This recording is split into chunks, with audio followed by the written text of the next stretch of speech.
საქველმოქმედო ფონდი იმედის ხელის ჰიმნი, რომელშიც ყველა თაობის მომღერალმა მოიყარა თავი, უკვე გადაღებულია.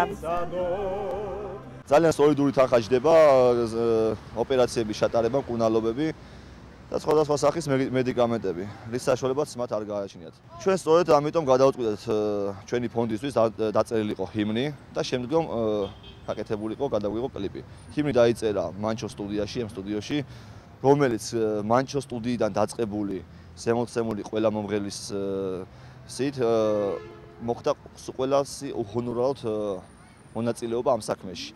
ჰიმნზე უფრო მეტად არის მოფერება იმ ბავშვების, იმ პატარა არსებების მიმართ, რომლებიც დღეს დაუშვათ ასეთ მდგომარეობაში არიან. რა თქმა უნდა, სიმღერა თავისებურად ატარებს ძალიან დადებით მუხტს, იმიტომ რომ არის სიმბოლურიც, არის ძალიან ადამიანური და დევს ასევე ისეთი ტკივილიც. რაც შეეხება ის, რომ არაერთი თაობის მომღერალი ასრულებს, ეს უკვე იმაზე მეტყველებს, რომ წარმატებული იქნება. ძალიან მიხარია, რომ ვასრულებ ამ სიმღერას. კლიპის გადაღება უკვე დასრულებულია და მინდა ვთქვა, რომ ხალხი უკვე მალე იხილავს მაგ კლიპს. კლიპის რეალურ გმირებად მძიმე სნეულებით დაავადებული ახალგაზრდები იქცნენ, რომლებიც მკურნალობას იაშვილის კლინიკაში და მეცხრე საავადმყოფოში გადიან. რეჟისორი ბესო კვარაცხელიას თქმით, გადაღებები მძიმე იყო როგორც კლიპის მონაწილეებისათვის, ასევე გადამღები ჯგუფისთვის. გადაღების დროს რეჟისორი და კინოს ოპერატორი სიამოვნებას ეუბნებოდნენ, რომ კაი კაცი იპოვე, ხო?